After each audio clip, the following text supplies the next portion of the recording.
FPL Set and Forget. You select players and never change them again. Now that's not really high up on the list of epic gaming moves in FPL, but today I'm here to tell you how not touching your team can actually win you the game. Let me introduce to you a team last year that was in budget, matched all the rules, and even with 0 transfers and 0 captain changes all season, it would have finished first in the entire world. Spoiler alert, it did not contain the best players in the league, such as professional Fortnite player Mesut Ozil, and it didn't even contain the Welsh Sonic himself, Dan James. But it did have some pretty sexy players here, with the team looking like this. Dean Henderson makes the goalkeeper spot, and some say he still hasn't taken that cap off. 5 at the back, including Liverpool duo Trent and Van Dijk. Marcus Alonso, yes you heard me, Marcus Alonso, even as vice captain, Lewis Dunk Your Biscuits, and the Lord himself, Lundstrom in defence. Mo Salah, captain Kevin De Bruyne, and Tony Martial make the midfield, finishing with the top finishers Vardy Party and Marcus Rashford up front. But also a very, very, very strong bench of Nick Pope, Daddy Ings, Small Arms Traore, and Cantwell. Now imagine losing to a team that has 5 at the back and this much value left on the bench. You would actually call a person with this team a cheeky scrub, but that cheeky scrub would have won FPL with a total of 2,578 points. Like, this team actually looks trash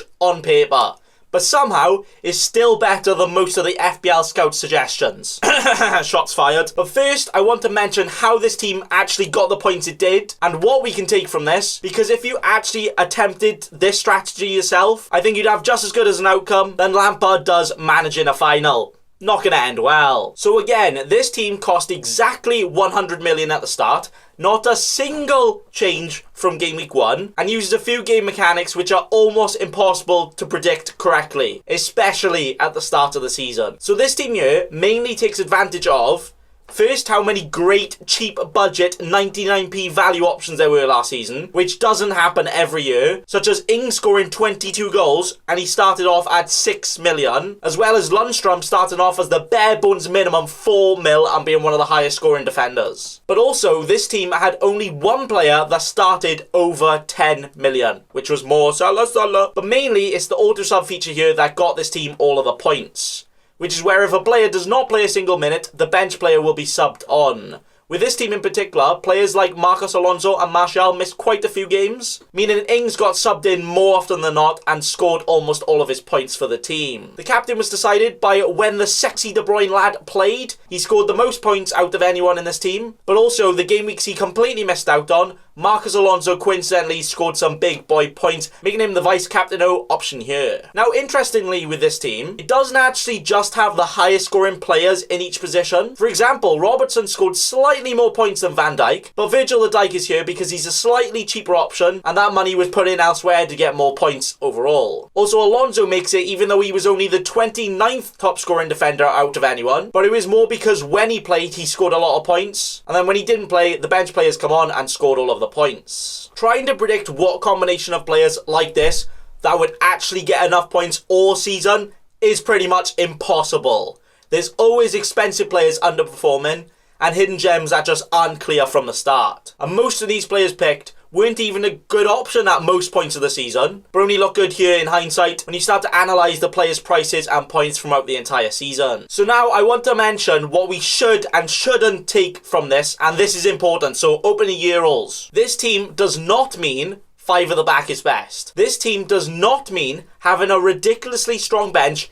is the best way to play. This team does not mean choosing players that might not even start as good just to get the appearances from the bench. This team does not mean not making any changes is the best thing to do. And this team does not mean this is the best strategy to play, especially if you want to win. It doesn't mean you can't try something like this, but something like this is actually harder to predict than trying to guess what haircut Pogba will get next. It's just impossible. Also, there is only a very specific set of players here that would actually work out well, where even just one different player, such as picking Ryan Fraser over Martial at the start of the season, would have meant you would score 150 points less, so not worth it. But it is just interesting and so crazy that a team with 0 changes can still beat you even though you put 372 hours into all your decisions and transfers. All of that time and you're getting beat by a ghost. Also, it's probably best I mention there isn't always a set and forget, never touched Virgin Mary style team that would win every season, where the best set and forget team the season before would have actually only finished second that season. And it just depends on how well other people actually did. Like, for example, a few little changes in this team would have scored a lot more points, such as just the simple changing Rashford to Greenwood at the end of the season, or even dropping Salah to Bruyne when he came in would have scored a lot more points. So what does this set and forget team tell us? This team does tell us we can't predict every player that will do well at the start of the season. Even if it looks great on paper, football is unpredictable. And we need to keep an eye out for those great cheap options when they appear. This team does tell us it's possible to have a very good final points total, even without having some of the highest scoring players in the game, as it's much more important to have a balanced team where everyone is getting decent points, rather than just having the expensive highest scoring players, limiting the team in other places. This team does tell us that it's fine to own players that go on dry spells if the overall points tally of the player keeps improving at a decent rate. And I think the main thing this team does tell us